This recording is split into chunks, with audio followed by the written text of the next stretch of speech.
Rebonjour à tous, je suis Nicolas Roche, je travaille dans le service de physiologie et d'exploration fonctionnelle de l'hôpital Raymond Poincaré à Garches et je suis également membre de l'équipe d'accueil 4497, le groupe de recherche clinique et technologique portant sur le handicap. Donc j'ai pour objectif de vous expliquer ce que l'on sait, enfin en tout cas de vous rapporter ce que l'on sait sur les principes de base de la stimulation électrique transcrânienne en courant continu. Donc stimulation électrique transcrânienne en courant continu, autrement appelée transcranial direct current stimulation. Donc comme cela a été mentionné par Madame Castel-Lacadal, il s'agit d'une technique qui est une technique de neuromodulation. Alors je vais principalement vous parler de la notion de neuromodulation corticale, et je pense Jean-Charles Lamy cet après-midi vous parlera de la neuromodulation au niveau spinal. Donc cette neuromodulation consiste en fait à modifier l'excitabilité des cellules neuronales en modifiant, pas forcément en augmentant, mais en modifiant leur fréquence de décharge spontanée en regard de l'électrode dite active. C'est un concept qu'on va revoir juste après. Il est important de noter que cette technique n'induit pas de potentiel d'action dans la cellule neuronale cible, enfin en regard de l'électrode active, à la différence de ce qu'on peut retrouver avec la stimulation magnétique transcrânienne. Donc il s'agit d'une technique qui est utilisée de longue date, qui a été remise au goût du jour une première fois par Priori en 1998, et puis surtout par Nitsch et Paulus en 2000, qui ont posé les bases de cette technique de neuromodulation. Et vous voyez que qu'il y a un essor de cette technique, de l'utilisation de cette technique de neuromodulation, puisque sur les 2 dernières années, rien que référencé PubMed, on est à plus de 360 publications par an. Donc c'est vraiment quelque chose qui est dans l'air du temps. Donc voici à quoi ressemble un système de TDCS. Donc vous avez un boîtier sur lequel on va pouvoir paramétrer certaines choses et 2 électrodes. Donc une électrode anodale et une électrode cathodale. Vous voyez que la taille des électrodes sont non négligeables, c'est du 25 ou 35 cm² en fonction des études. Et donc ça veut dire que votre sélectivité en rapport avec la zone stimulée est donc relativement faible. Donc vous allez d'une part configurer la nature, le type de votre stimulation, donc on va y revenir. Vous allez pouvoir configurer l'intensité de la stimulation qui va être comprise entre 0,5 et 3 mA, la durée de la stimulation qui va être comprise entre 50 secondes et 3 minutes, et la rampe de courant. Donc là, vous avez typiquement la rampe de courant, le courant continu et sa décroissance à la fin de la période de stimulation.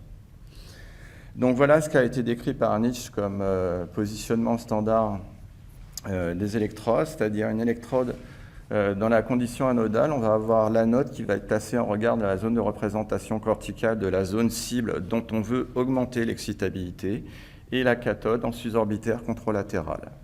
A l'inverse, en condition cathodale, vous avez la cathode qui est placée en regard de la zone de représentation corticale de la zone cible dont vous souhaitez diminuer l'excitabilité, désolé, c'est un mauvais copier-coller, et l'anode en susorbitaire contralatéral.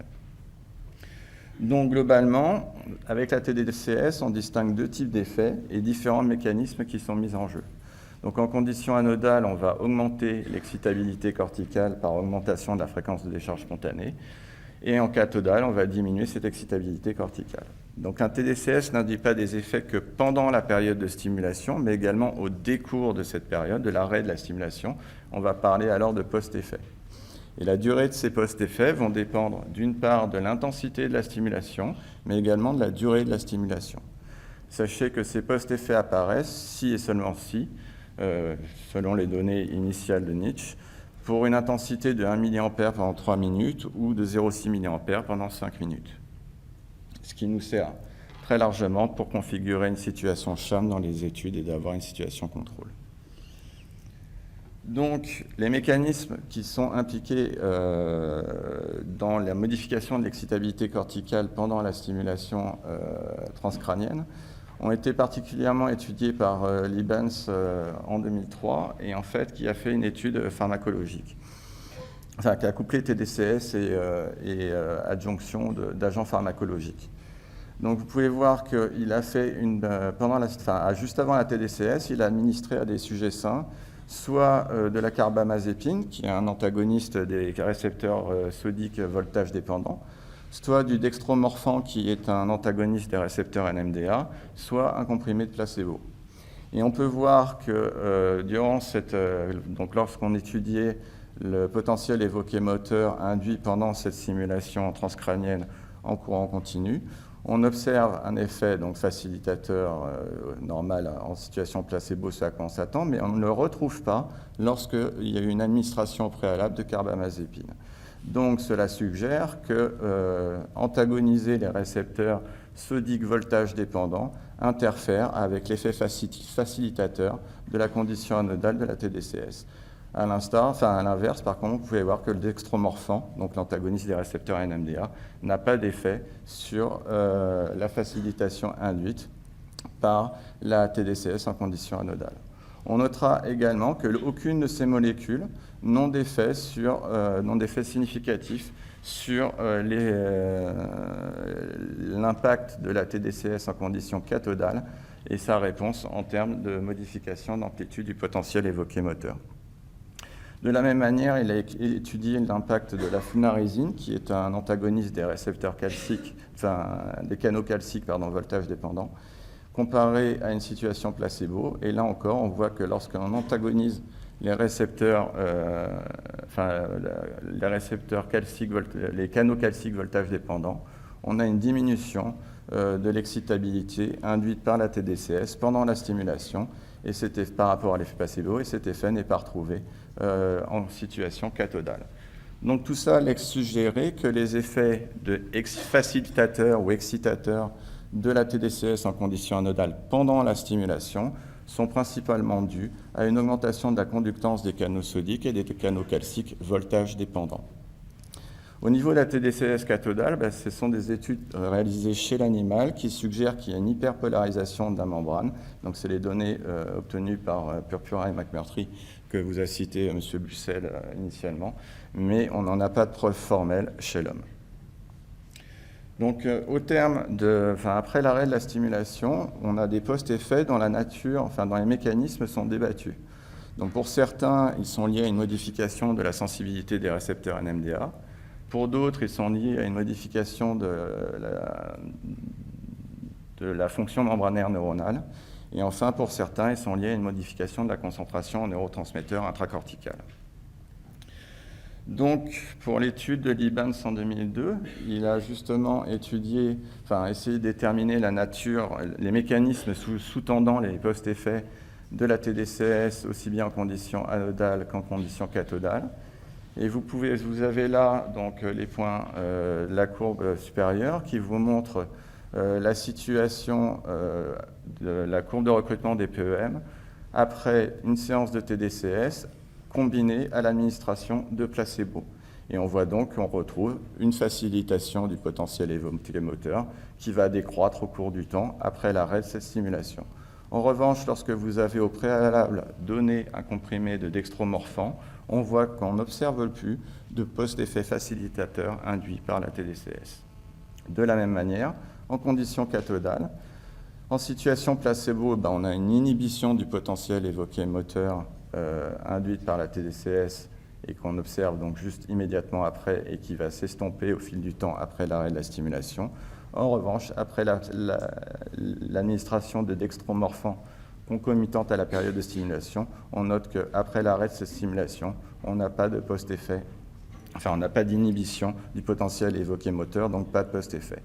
Ceci a conduit les auteurs à dire que ces post-effets de la TDCS, tant en conditions anodales qu'en conditions cathodales, sont principalement dus à une modification de la sensibilité des récepteurs NMDA, qui serait donc augmentée en conditions anodales et diminuée en conditions cathodales. Donc, pour Ardolino, de l'équipe de Priori, pour lui, il a étudié donc, les post-effets induits par une TDCS en polarité cathodale, et il a montré que pour lui, ce n'était pas d'origine synaptique, mais c'était lié à une modification du fonctionnement membranaire neuronal, et notamment une modification des concentrations ioniques locales, qui serait principalement liée soit à une modification des protéines transmembranaires, qui seraient modifiées tant par leur conformation que par leur action, et également il y aurait une modification associée du pH intra- et extracellulaire qui expliquerait les inhibitions, l'inhibition induite par la TDCS en polarité cathodale après l'arrêt de cette dernière, donc dans le cadre du post-effet. Ensuite, on a l'étude de Stag qui est relativement intéressante, qui avait été faite en en spectroscopie par résonance magnétique, et qui a étudié les concentrations en neurotransmetteurs chez des sujets, et qui a montré que après une stimulation en conditions anodales, on observe qu'on a une diminution significative de la concentration en neurotransmetteurs GABAergiques sans modification de la concentration en neurotransmetteurs glutamatergiques par rapport à la condition placebo. A l'inverse, en condition cathodale, on observe qu'on a une diminution des neurotransmetteurs, de la concentration en neurotransmetteurs inhibiteurs GABAergiques, mais également une diminution encore plus forte de la concentration en neurotransmetteurs excitateurs glutamatergiques. Donc, pour elle, les effets facilitateurs de la TDCS en conditions anodales, les post-effets facilitateurs de la TDCS en conditions anodales sont liés à une diminution de la concentration en neurotransmetteurs inhibiteurs GABAergiques, et en revanche, les effets, l'inhibition induite par la TDCS en polarité cathodale après l'arrêt de cette dernière est liée à une diminution de la concentration à la fois en neurotransmetteurs excitateurs et est associé également à une diminution de la concentration en neurotransmetteurs inhibiteurs GABAergiques. Donc si on essaye de mettre en lien tous ces résultats, on peut supputer qu'en conditions anodales, on a donc une diminution de la concentration en GABAergique intracorticale, et donc l'augmentation de la sensibilité des récepteurs NMDA pourrait être liée à la diminution de l'effet inhibiteur, des synapses inhibitrices GABAergiques s'exerçant sur ces synapses excitatrices glutamatergiques.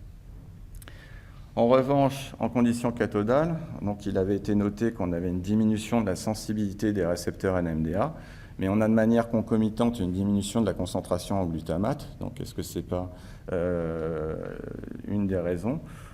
On constate également qu'on a une diminution de la concentration en neurotransmetteurs inhibiteurs GABAergiques, donc ce n'est pas lié à une action de synapse inhibitrice. Par contre, on peut penser que d'autres synapses inhibitrices pourraient être mises en jeu, puisqu'il a été montré notamment par grand nombre d'études faites par l'équipe de Nietzsche que d'autres neurotransmetteurs étaient modifiés après une séance de TDCS, le plus souvent 10 minutes à 1 mA, et ça intéressait des neurotransmetteurs tels que la dopamine, l'acétylcholine ou encore la sérotonine.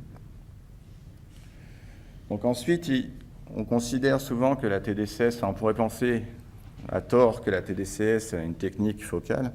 Donc vous avez vu que la TMS, le cône d'activation était de l'ordre de quasiment 2 cm. Là, on a des électrodes de 25 ou 35 cm², et ça induit des effets multifocaux. Et donc, Stag et Hall ont étudié par IRM fonctionnel les modifications d'activité induites par la TDCS pendant la stimulation. Et on peut voir que donc ils avaient placé l'électrode active, à savoir l'anode, ici au niveau du cortex préfrontal dorsolatéral gauche, et ils ont enregistré les modifications d'excitabilité des différentes zones corticales, et on observe qu'on a une modification d'excitabilité au niveau du gyrus parasingulaire, mais également au niveau du cortex sensorimoteur primaire et un peu au niveau du cortex pariétal. En conditions cathodales, par contre, on note que, toujours en plaçant cette électrode, la cathode au niveau du cortex préfrontal dorsolatéral gauche, on a une diminution d'activité des deux thalamus et une diminution de l'activité dans la région temporale droite, donc contralatérale à la zone de stimulation. Et quand on fait l'overlap de ce qui se passe en anodal et en cathodal, on retrouve que la zone prioritaire de modification d'activité correspond à la zone de stimulation malgré tout. Donc c'est quand même rassurant, mais ça veut dire qu'on a quand même un effet multifocal lorsque vous faites une stimulation par TDCS pendant la stimulation. Alors, autre chose très intéressante, c'est qu'ils ont étudié de la même manière les post-effets induits par la stimulation anodale et la stimulation cathodale. Et on voit que dans les deux cas, on a une diminution d'activité dans différentes zones corticales. Donc en condition anodale, on voit qu'on a une diminution de l'activité au niveau des lobes frontaux, mais également du cortex occipital, et ça lèche un petit peu le cervelet. Et puis, en condition cathodale, on a une diminution de l'activité au niveau essentiellement du cortex occipital et pour le coup du cervelet. Donc là encore, TDCS peut moduler l'activité corticale suprasegmentaire, mais également supratentorielle, mais également sous-tentorielle, ce qui n'est pas inintéressant non plus, parce que ce n'est pas forcément un résultat auquel on s'attendait. Enfin, nous nous sommes intéressés à savoir si ces modifications d'excitabilité corticale pouvaient avoir un retentissement sur le comportement des circuits neuronospinaux, donc notamment sur les motoneurones alpha au niveau médulaire, mais également les interneurones, ce qui pourrait avoir aussi un intérêt clinique. Donc, nous avons étudié l'impact de la TDCS en conditions anodales, cathodales par rapport à une situation sham, sur différents circuits neuronospinaux, à savoir le circuit de l'inhibition disynaptique dirigé de l'extenseur carpi radialis vers le flexor carpi radialis. Nous avons également étudié le circuit d'inhibition présynaptique s'exerçant sur les fibres 1A du FCR, flexor carpi radialis, et également, et pour cette étude, nous avions également réalisé une courbe de recrutement du H du FCR. Et donc nous avons montré que la TDCS en polarité anodale augmentait l'excitabilité corticale et donc augmentait l'inhibition disynaptique dirigée de l'extenseur carpi radialis vers le flexor carpi radialis. Mais de manière concomitante, nous n'avons pas observé de modification de la courbe de recrutement du H, ce qui suggère que cette augmentation de l'inhibition exercée par l'interneurone de l'inhibition des synaptiques dirigée de l'ECR vers le FCR est probablement contrebalancée par une augmentation de l'excitabilité du motoneurone alpha, ce qui fait que le résultat net est l'absence de modification de la courbe de recrutement du H. Donc l'ensemble de ces résultats ont été observés pendant la stimulation. On n'avait pas du tout, bien qu'on les ait étudiés, de post-effet après l'arrêt de la stimulation en TDCS anodale. Et de la même manière, on note que la TDCS en condition cathodale ne modifie aucun des circuits étudiés, à savoir l'inhibition disynaptique ou l'inhibition présynaptique. Donc ceci pourrait avoir un intérêt clinique, en particulier chez les patients hémiplégiques, qui très souvent présentent une hypertonie du flexor carpi radialis, hypertonie, je ne parlerai pas forcément de spasticité, mais d'hypertonie. Et donc on pourrait penser que cette approche, couplée éventuellement à d'autres, pourrait essayer de diminuer ce symptôme chez ces patients.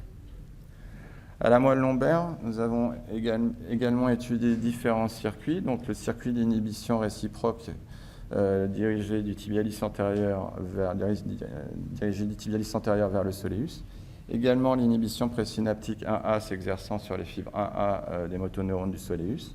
L'inhibition récurrente chez M. Bussel s'exerçant sur les motoneurones alpha du soleus, ainsi que le système propriospinal lombaire, cette fois-ci cher à M. Marc, que nous avons étudié. Et donc nous avons pu observer que la TDCS en polarité anodale avait un impact sur l'interneurone de l'inhibition réciproque 1A, puisqu'il diminuait l'inhibition réciproque 1A dirigée du tibialis antérieur vers le motoneurone alpha du soleus, augmentait l'inhibition récurrente homonyme s'exerçant sur les motoneurones alpha du soleus et diminuait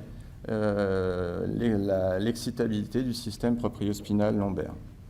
Donc, au niveau du système propriospinal lombaire, M. Marc avait montré chez les patients stroke que ce système a une excitabilité est anormalement excitable chez les patients stroke, et donc cet outil pourrait permettre de diminuer l'excitabilité de ce système et donc de prévenir les survenues de co-contraction musculaire anormale. Et ce d'autant que c'est le seul circuit qui présentait des post-effets, c'est-à-dire qui perdurait 10 minutes après l'arrêt de la stimulation. De la même manière, l'augmentation de l'inhibition récurrente pourrait jouer un rôle dans les situations de maintien la condition bipodale en situation statique et donc pourrait s'avérer également intéressante sur le plan clinique. Mais on verra. Donc pour expliquer ces résultats, on a émis des hypothèses qui nécessitent bien évidemment d'être confirmées. Donc à l'état basal, les cellules de Betz au niveau du cortex moteur primaire ont une décharge spontanée, que la TDCS en polarité cathodale va diminuer, ce qui va entraîner une diminution dans le trafic des voies descendantes. Je dis bien dans les voies descendantes, je ne sais absolument pas lesquelles à ce jour. Et de fait, on ne voit pas de modification du comportement des interneurones et des motoneurones lors de nos expériences. À l'inverse, on a une décharge spontanée toujours de ces cellules de Betz au repos qui est augmentée par la stimulation en TDCS anodale, c'est des charges spontanées. Donc une augmentation très probable du trafic dans les voies descendantes qui va induire cette modification d'excitabilité des interneurones et probablement du motoneurone, même si c'est plus par déduction que par preuve scientifique qu'on dit cela. Donc ensuite, concernant les perspectives liées à cette technique, il se développe de nouvelles techniques de stimulation transcrânienne, à savoir l'HD-TDCS. Donc là, l'idée est d'avoir une électrode active centrale et puis 4 électrodes dites référentes périphériques, donc par exemple une anode au milieu et puis 4 cathodes autour. Donc ça, ce serait pour optimiser le caractère focal de la stimulation électrique transcrânienne. Toutefois, à ce jour, il n'y a pas d'études qui comparent ces deux techniques de stimulation transcrânienne en courant continu pour voir si elles sont effectivement plus focales, si l'une est plus focale que l'autre. D'autre part, il y a un grand courant de pensée qui est en train d'arriver, qui est le changement de paradigme de stimulation, puisque finalement, sur ces 15 dernières années, 14, la plupart du temps, on fait des stimulations de 10 minutes à 1 milliampère ou de 20 minutes à 2 milliampères. Mais là, il y a des récentes études qui tentent à montrer qu'il pourrait être plus pertinent de faire plusieurs heures de stimulation à très faible courant, c'est-à-dire 0,3 ou 0,5 milliampères. Enfin, comme l'a un petit peu évoqué au même titre Alexandra, c'est-à-dire que jusqu'à présent, la plupart des études utilisent le paradigme initialement proposé par Nietzsche, à savoir l'électrode active en regard de la zone de représentation de la zone cible que vous souhaitez activer, et la cathode en suborbitaire contralatéral.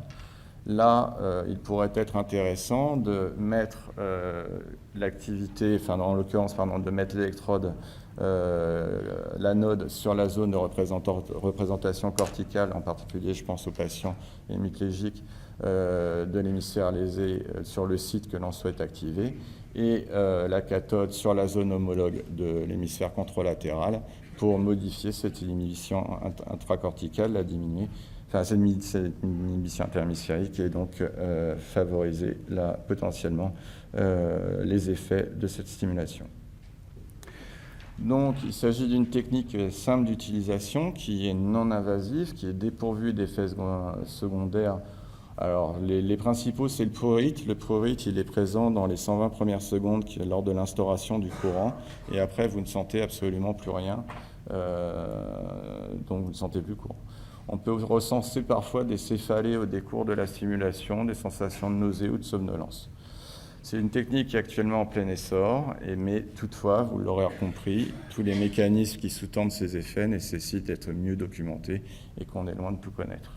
Donc le message à retenir, la notion de TDCS sans condition anodale qui augmente l'excitabilité corticale, cathodale qui diminue l'excitabilité corticale, que la neuromodulation est une neuromodulation multifocale et que, en fait, ça c'est plus une pensée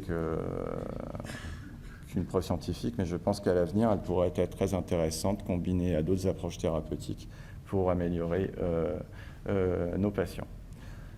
La principale contre-indication, c'est la présence de matériel métallique intracérébral. Voilà. Et puis, concernant l'intérêt clinique de cette technique, différentes communications par la suite vous le démontreront ou justement vous la remettront en cause. Je vous remercie de votre attention.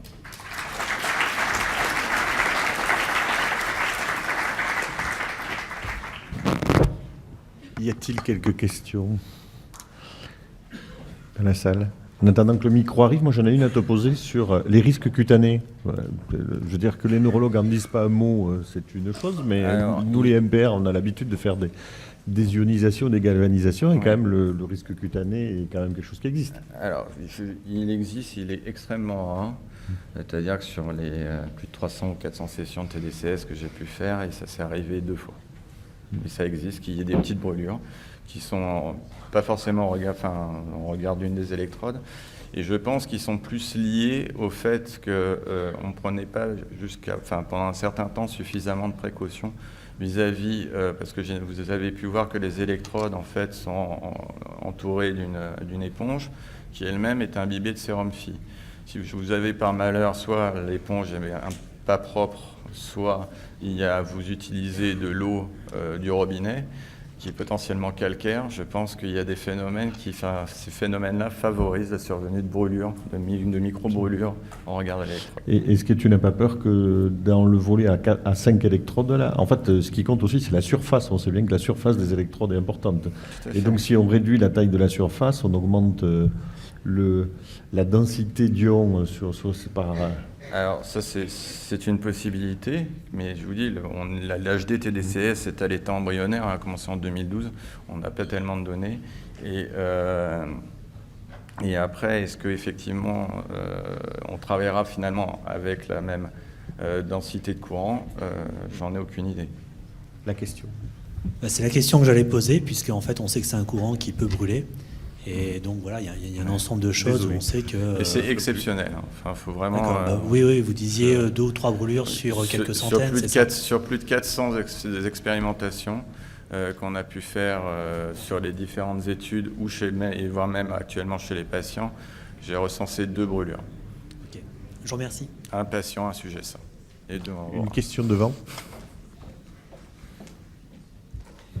Toujours dans le même sujet, est-ce que les plombages dentaires, les implants oculaires sont problématiques? Alors, plombage dentaire, non. Implants oculaires, on déconseille, de même que les dérivations ventriculaires, ventriculo-péritonéales.